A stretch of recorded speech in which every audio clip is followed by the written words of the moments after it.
Isa pong bagong chismis ang muling nagpainit sa crypto community. Ayon po sa isang influencer na kilala bilang digital asset investor, posibleng may matagal ng sikretong partnership si Ripple at Amazon na kinasasangkutan ng bilyong-bilyong XRP tokens. Ayon po sa kanya, may dokumentong nagsasabing may hawak umanong bahagi si Amazon sa XRP escrow. Kaya ang tanong ngayon, totoo ba ito o isa lamang itong matagal ng alamat sa mundo ng crypto? Kaya yan po ang siyang ating pag-uusapan sa video na ito, pero bago po tayo magpatuloy ay pakibasa na lamang po muna ang disclaimer dito po sa ibaba ng ating screen. Ayan, totoo bang may 5 billion XRP itong si Amazon? Sabi rito, the claim traces back to a 2015 document suggesting that Amazon holds a stake of 5 billion XRP locked in escrow. But is there any truth to this? Ayan po yung tanong. Ayon po sa mga lumang ulat, nagsimula raw ang lahat noong taong 2015 kung saan sinasabing may dokumentong nagpatunay na may hawak si Amazon na 5 billion XRP na nakalakpo sa escrow. Kung totoo ito, ibig sabihin ay bahagi po si Amazon sa mga malalaking project ni Ripple simula pa noon. Pero hanggang ngayon, wala pong solid na ebidensya o opisyal na kumpirmasyon mula sa alinmang panig. Kaya malaking tanong pa rin kung ang 5 billion XRP na ito ay talagang pagmamay-ari ni Amazon o gawa-gawa lamang. Sa market impact, kapag napatunayang totoo po ito, maaaring lumakas ang kumpiyansa ng mga investors kay XRP dahil magiging indikasyon po ito ng matinding corporate support. Sunod na tanong ay paano naman po gumagana ang escrow system ni Ripple? Sabi po rito ay understanding Ripple's XRP escrow system that to ensure predictable release of tokens. The company lock 55 billion XRP into multiple time-based escrows, releasing 1 billion each month. Ayan, paliwanag po natin. Ang escrow system ni Ripple ay ginawa para maging kontrolado po ang paglabas ng supply ng XRP sa market. Noong una, nilock ng kumpanya ang 55 billion XRP sa mga time-based escrow accounts. Bawat buwan, 1 bilyong XRP po ang inilalabas sa market. Ang mga hindi po nagamit ay automatic po na binabalik sa dulo ng pila. Sa ganitong paraan, hindi po madaling manipulahin ni Ripple ang supply sa biglaan. Kaya market impact po dito ay dahil transparent po ang escrow system, nagkakaroon po ng tiwala ang mga investors na hindi po pababagsakin ni Ripple ang presyo sa pamamagitan ng sabay-sabay na token release.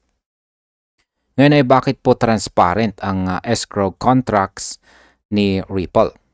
Sabi rito ay these escrow contracts are public and viewable on the XRP ledger. Each month release follows a transparent schedule, making it nearly impossible to hide large transfers or secret allocation. Ayan. Yung binasa po natin is nandito. Ayan. Ang mga kontratang ito raw ay makikita po ng publiko sa XRP ledger.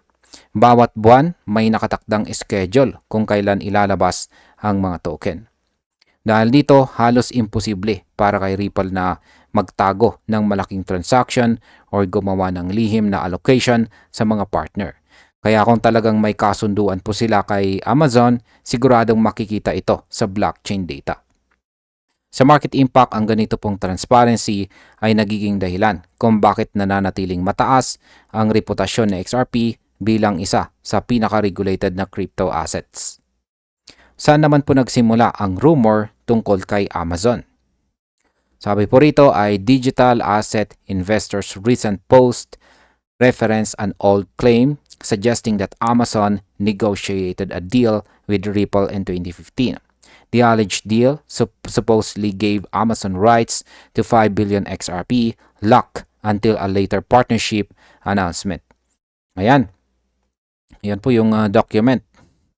Ang rumor po ay muling lumitaw matapos pong i-post ni digital asset investor ang lumang teorya na nagsasabing nakipagkasundo si Amazon kay Ripple noong taong 2015. Sa kasunduang ito, umano ay binigyan ng karapatan si Amazon sa 5 billion XRP na nakalak sa escrow hanggang sa opisyal na partnership announcement. Ayon pa sa screenshot na ipinakita rito, ang lahat daw ng ito ay itinago upang makapasok muna ang malalaking mga investors. Sa market impact, ang ganito pong balita, kahit walang patunay, ay nagdudulot ng pansamantalang hype sa market na maaari pong magtaas ng presyo ng XRP sa maikling panahon. Ngayon ay totoo ba ang screenshot na lumaganap? Sabi rito, the resurface screenshot attributed to Kendra Hill claimed the partnership was deliberately kept secret to allow major investors to buy early. Balikan po natin ang screenshot na nag-viral kung saan ay inuugnay po ito sa isang source na kilala bilang si Kendra Hill. Ayon po dito, sadyang itinago raw ang partnership para makapasok muna ang malalaking investors bago ito ilantad sa publiko. Pero sa kabila ng malawak na pagkalat ng post, ay wala pong ebidensya na nagpapatunay na galing ito sa opisyal na dokumento ni Ripple or Amazon. Kaya ang market impact po nito ay ang ganitong uri ng post ay nagdudulot ng FOMO or fear of missing out na madalas ginagamit ng mga traders para makalikha ng short-term pump. Ngayon ay ano naman ang sagot ng Ripple tungkol sa issue na ito? Sabi po rito ay despite its viral spread, no official evidence has ever supported this claim. Neither Ripple nor Amazon has confirmed any relations involving XRP ownership or escrow rights.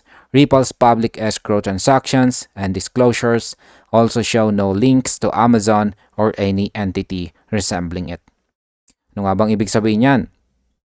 Wala daw pong opisyal na dokumento o pahayag mula kay Ripple or Amazon na nagpapatunay ng partnership. Lahat ng escrow transactions ni Ripple ay nakapublic at hanggang ngayon ay walang record na nag-uugnay kay Amazon o sa kahit anong entity na kahawig nito. Ibig sabihin, malaki po ang posibilidad ng balita ay haka-haka lamang.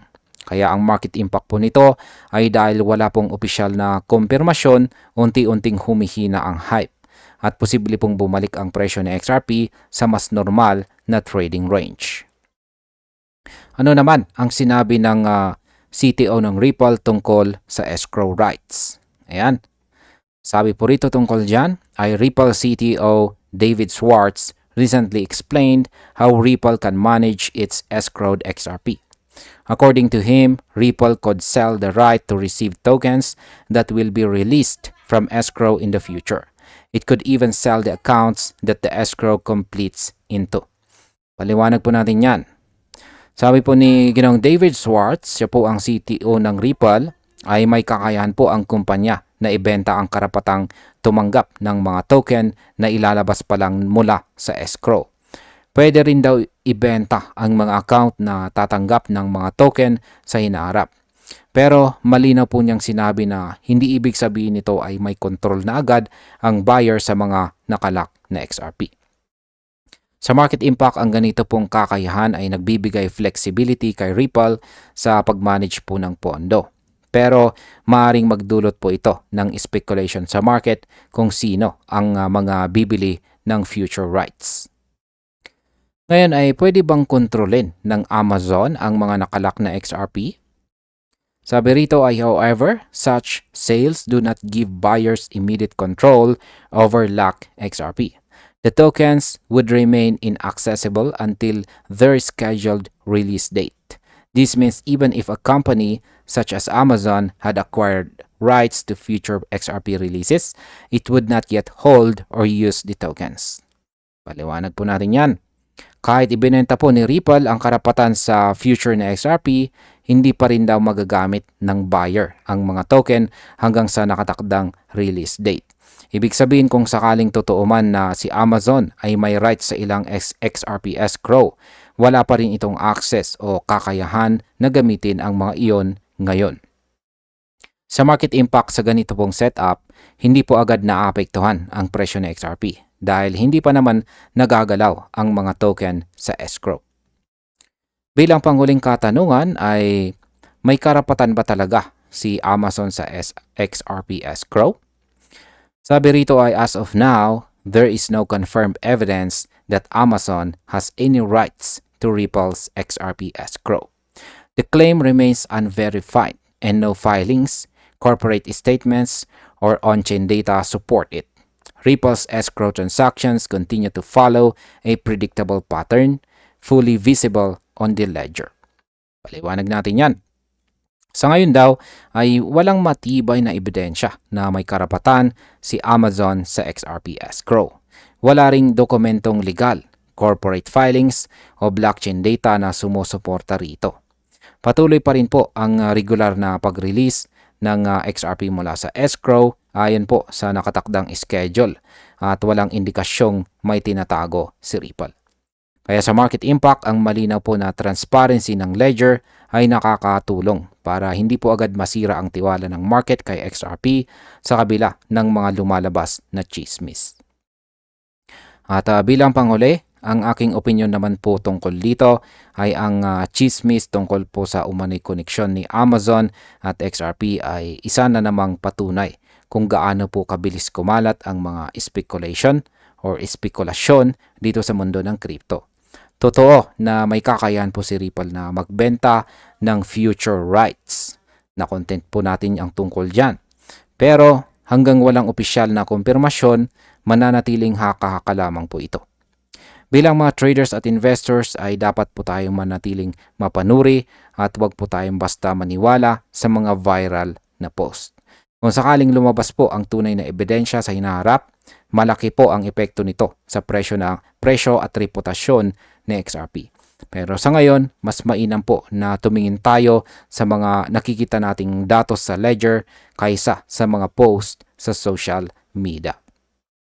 At hanggang dito na lamang po tayo sa video na ito mga ka-crypto. Maraming salamat sa panonood.